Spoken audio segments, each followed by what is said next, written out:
Okay, so 4 years.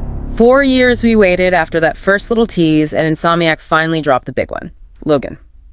He is. Here. He is. And that voice, gravelly and perfect, confirmed as Leah McIntyre. Yes.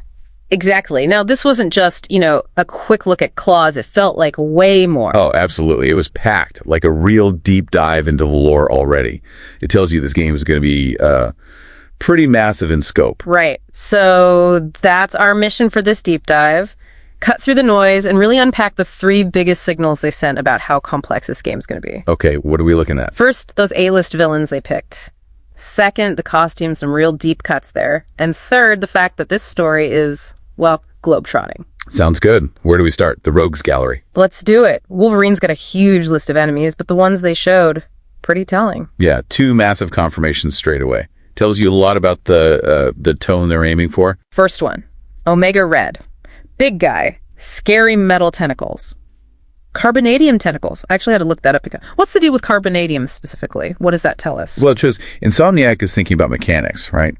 Carbonadium isn't adamantium. It's like a knockoff. And crucially, it poisons him. It actively harms Omega Red. Ah, okay. So he has to drain life force from others just to, survive.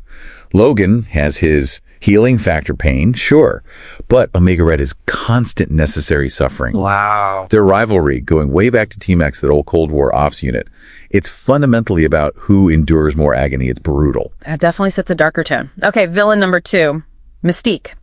Master shapeshifter, expert fighter. Yeah, and what's cool here is, okay, she can look like anyone, but Logan's senses, she can't fool those. Right. And they have history, like early 20th century history. So the game might not just be current X-Men stuff. We could get flashbacks, maybe different time periods explored. Interesting. Any sign of the common foot soldiers? Like the demons in Spider-Man? Looks like it might be the Reavers, those cybernetic mercenaries. Seems like they fit that role. Gotcha. Okay, so that focus on history, it's not just the villains, is it? The costumes, too. That main suit. Oh, it's beautiful. It's like an updated tactical take on the classic blue and yellow. Which one specifically? It looks really close to the John Cassaday design from Astonishing X-Men back in 2004. Okay, yeah. And the key detail, those shoulder pads, but no sleeves. That's pure comics. Yeah. Rugged. Very different from the movie looks. My favorite, honestly, was the civilian look they teased. The red plaid shirt, jeans, cowboy hat. It's just perfect, Logan. Totally. It screams, leave me alone, I'm having a drink. Yeah. And it connects visually, right? Yeah.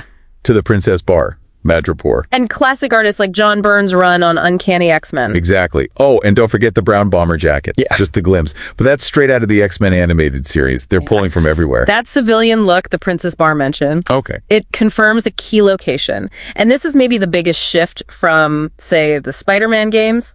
Logan travels. He does. This isn't just one city. And that raises big questions about the story's structure, doesn't it? Totally. What locations did we see confirmed? Well, 3 really distinct ones. Yeah. Madripoor, definitely. That seedy island nation.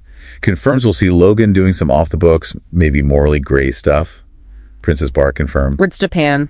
Logan's ties there are deep. His first solo series in 82 was set there. Right. So expect that samurai influence, that whole world of honor, discipline. Yeah. Maybe clashing with his berserker side. Okay, Madripoor, Japan.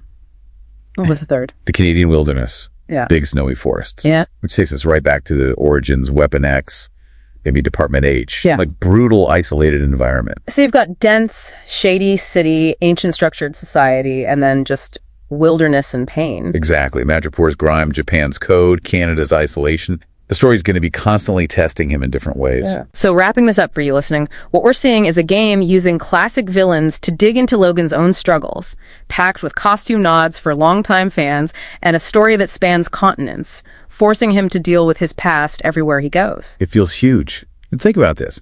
If the game jumps between Madripoor, Japan, Canada, what kind of narrative challenges does a hero face when they're always moving, always dealing with global threats? Yeah, how is that different from a hero like Spider-Man who's mostly tied to one city? Right. How does Logan maintain any stability when his life, his enemies, are scattered across the globe? Something to think about until we finally get to play it.